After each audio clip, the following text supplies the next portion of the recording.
da terra que são transitórias, passageiras. Por isso ele disse em Romanos 8,18 que as aflições do tempo presente não podem ser comparadas com a glória, a riqueza da glória que em nós há de ser revelada.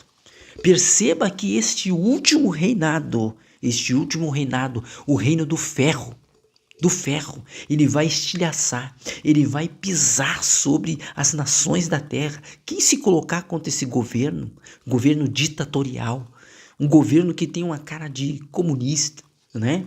Que não gosta de liberdade de expressão, que não gosta que você fale a verdade, esse último governo vai fazer assim, ele vai perseguir as pessoas. E Paulo diz que ele vai se levantar contra tudo aquilo que é de Deus e que se chama Deus. Não importa o crédulo, ele vai se levantar contra, ele vai derrubar. E perceba que o apóstolo João, ele diz que ele vai colocar uma marca naquelas pessoas que servirem a ele, ou na mão direita ou na testa, né? E o número dele é 666, que é o número de homem, né? Eu entendo que faz parte do sistema econômico, sistema político, sistema militar. E eu acredito que a tensão pior será quando houver uma quebra no sistema econômico, porque as pessoas elas vão se deparar com uma única moeda. Mas essa única moeda só vai poder ser usada, penso eu, se você tiver a marca na mão ou na testa. Perceba que o último upload desse sistema da besta que sobe do mar e da terra vai ser na mente do homem. Perceba que agora o Elon Musk ele está fazendo teste na mente do ser humano com chips, né? Ou seja, a intenção deste último governo do ferro, porque quando fala do ferro se ligando com o barro, ele está falando do ferro em si, né? Da era do ferro, com a semente humana, com o homem. Ou seja, o homem tentando se ligar com o ferro. Percebe que hoje já existem pessoas com braço de ferro, com perna de ferro, com próteses, né? E nós vemos que a tecnologia ela deu um salto. E hoje o ser humano ele vive envolvido, né, e pego pela tecnologia. A mente do homem praticamente está ligada quase que 100% durante o dia. Não está ainda, mas vai se conectar diretamente com a internet. Por quê? Porque o sistema deste mundo ele não quer apenas, através dos olhos das câmeras, saber onde você está. Ele quer saber o que você pensa. Ele quer saber o que você deseja. É isto que o anticristo, o que o diabo sempre quis, ele quer ser adorado. Ainda que não seja por livre e espontânea vontade, você vai ser obrigado. Sim, porque ele vai fazer como Nabucodonosor fez. Nabucodonosor levantou uma estátua, essa mesma estátua que Deus deu a revelação para Daniel, e ele disse assim, agora todo mundo vai me adorar. Quem não me adorar vai ser lançado numa fornalha ardente, aquecida 7 vezes mais. Quando Daniel, Sadraque, Mesaque e Abednego não se dobraram, eles foram denunciados. E é assim que vai acontecer no tempo em que nós estamos vivendo. As pessoas que não aceitarem esse último governo do ferro, do sistema da besta, vão ser denunciados pelos próprios vizinhos que estarão do lado deles. E alguém olhou e disse assim, olha, Nabucodonosor, Daniel, Sadraque, Mesaque e Abednego, eles estão dobrando o joelho e orando para um Deus lá. E não é para você. Eles não estão te adorando. E eles não se dobram quando tocam as trombetas para que venham adorar diante da sua estátua. Aí diz, então traz eles aqui. Ele olhou e disse assim, olha, vocês vão se dobrar agora quando tocar a trombeta. Se vocês não, quando trocar a buzina, se vocês não se dobrar, vocês vão ser lançados no fogo. E eles desafiaram. A autoridade do rei disseram, olha, então pode nos lançar dentro dessa fornalha de fogo, porque nós não vamos adorar. E não vamos nos dobrar diante dessa fornalha. Os próprios soldados que lançaram Daniel, Sadraque, Mesaque e Abednego dentro da fornalha, o fogo estava tão intenso que lambeu, matou eles. E eles lançaram os discípulos do Senhor dentro do fogo. Mas quando Nabucodonosor olhou e ele disse assim, olha, não lançamos nós 3 homens lá? Mas eu estou vendo um 4º homem dentro daquela fornalha.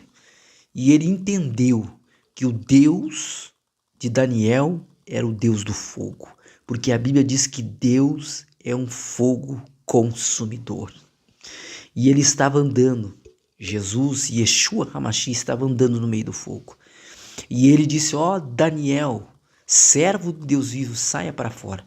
Agora eu sei que o Deus que você serve é o Deus verdadeiro. Então esse mesmo Deus, o Deus que não se deixa levar os seus servos, queimar pelo fogo, que não se deixa escarnecer, ele não será vencido por este último reino. Porque este último reino, ele quer deturpar a família. Ele quer deturpar a palavra do Criador. Deus não está inerte, eu já disse isso aqui. Deus não está inerte, Deus está atento ao que está acontecendo. As nações estão em polvorosa. A guerra virá. Perceba que lá está escrito no livro de Apocalipse, no capítulo 6, diz assim, que nos capítulos que antecedem ao capítulo 6, capítulo 4, capítulo 5, João, o apóstolo João, melhor dizendo, estava chorando. Por que não havia? Porque ele viu um livro selado com 7 selos. E não havia quem abrisse o livro. Mas, quando ele estava prostrado chorando, que não havia ninguém que podia abrir o livro, ele sentiu um toque no seu ombro. E uma voz disse assim, não temas, João. Eu sou aquele que morri, mas ressuscitei e estou vivo para abrir o livro. Que era Jesus, Yeshua HaMashiach. Ele abriu os 7 selos. É ele que abre os 7 selos na revelação de Apocalipse. E o primeiro selo que ele abre, no primeiro selo, se abre com o cavalo branco. E esse cavalo branco tem uma longa história que eu já contei, está nos meus vídeos. Acessa lá, sobre os 7 cavaleiros, sobre os 4 cavaleiros do Apocalipse. Ou o cavalo branco do Apocalipse. Jesus, ele envia a paz. Durante os 3 anos e meio, aliás, ele envia o seu evangelho, que não deixa de ser a paz. Porque o evangelho é o evangelho da paz. O verdadeiro evangelho, ele propaga a paz. Ele leva os homens ao conhecimento da paz através da verdade. E durante 3 anos e meio esse evangelho vai ser pregado. Porque a palavra diz no capítulo 11 de Apocalipse que as testemunhas, e essas 2 testemunhas, ao contrário que muitos pensam que serão apenas 2 homens, 2 profetas que não provaram a morte, Elias ou Enoque, né? Não, eu acredito que sejam 2 povos, são 2 nações, são judeus e gentios de toda a parte do mundo, que estarão ali em Jerusalém e que estarão especificamente pregando a palavra. Mas o anticristo, depois de 3 anos e meio que eles pregarem, porque quem se levantar contra estas testemunhas, durante esses 3 anos e meio em que elas estarão pregando na primeira metade da última semana, profetizada pelo profeta Daniel, que são 7 anos, durante os 3 primeiros anos e 3 anos e meio, eles vão pregar. E quem se levantar contra eles, eles vão fazer fogo sair da boca e vão consumir. Eles farão fogo descer do céu. As águas vão se transformar em sangue. Da mesma forma, perceba, que da mesma forma como Israel estava dentro do Egito, quando Deus enviou as pragas, da mesma forma, a igreja estará na terra, mas ela estará protegida por Deus. É lógico que nem todos provarão a morte, mas muitos serão martirizados, inclusive as testemunhas, porque a palavra diz no capítulo 11 de Apocalipse que elas serão mortas pelo anticristo. Deus vai permitir que o anticristo mate elas ao final dos 3 anos e meio. E no final dos 3 anos e meio, o anticristo ele vai mostrar quem realmente ele é e por que é que ele veio. Ele vai obrigar as pessoas a adorarem a ele. Serão marcadas e deliberadamente muitas pessoas vão blasfemar contra Deus. Deus então enviará a guerra, o cavalo vermelho. Deus vai enviar a guerra. Depois Deus abre outro selo e vai enviar a fome. Uma balança na mão do cavaleiro que está sobre o cavaleiro preto, sobre o cavalo preto. Um denário por um dia inteiro de trabalho por 1 quilo de farinha. Agora você imagine uma família de 5 pessoas com 1 quilo de farinha. O que você acha que vai acontecer? As pessoas vão definhar de fome. Isso está escrito na palavra de Deus. Quer você acredite ou não acredite, a palavra de Deus vai se cumprir. E mesmo assim os homens não vão, a maioria não vai aceitar e vão blasfemar contra Deus. Então Deus vai enviar a morte. E quem vem? O anticristo. E ele vem com seus exércitos.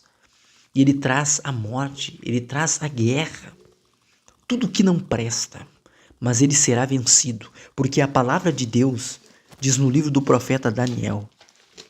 Vamos ler aqui, livro do profeta Daniel, onde nós lemos, diz assim: mas, no versículo 44 do capítulo 2, mas nos dias desses reis, os 10 reis, o Deus do céu levantará um reino que não será jamais destruído, e esse reino não passará a outro povo.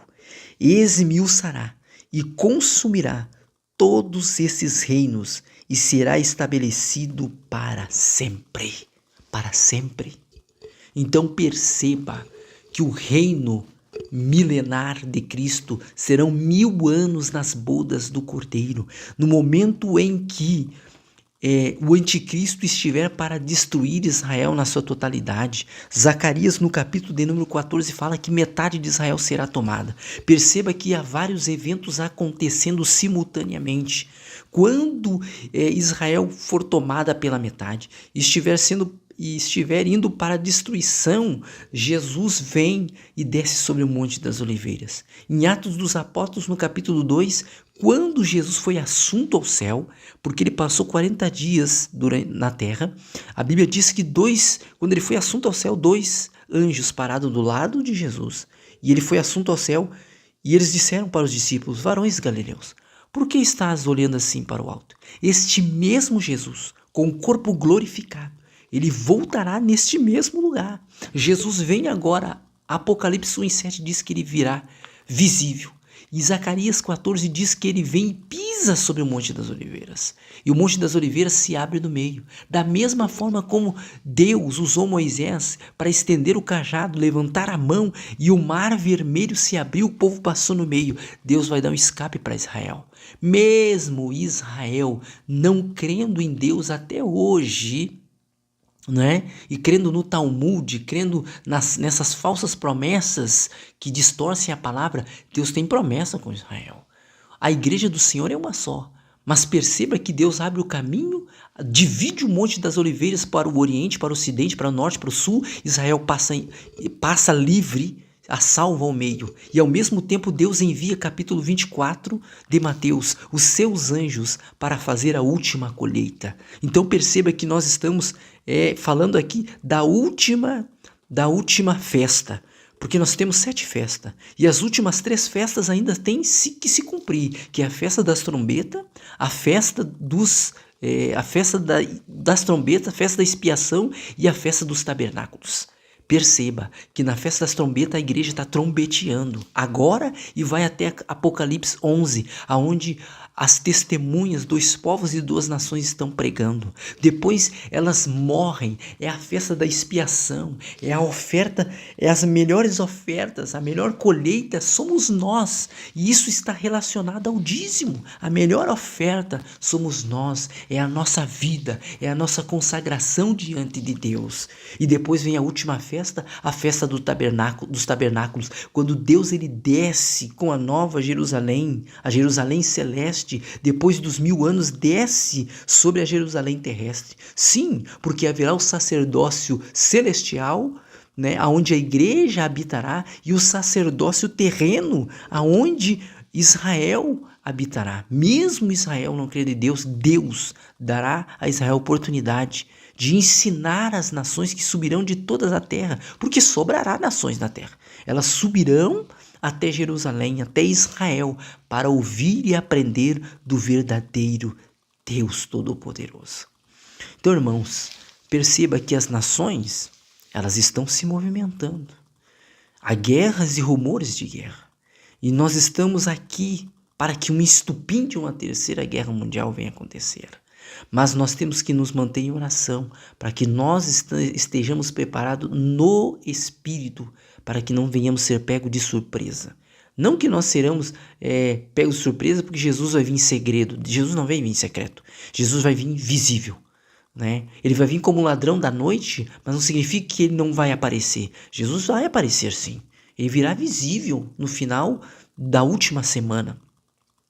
E entenda que quando fala de um ladrão, significa que Jesus, ele está dizendo que nós temos que estar preparados.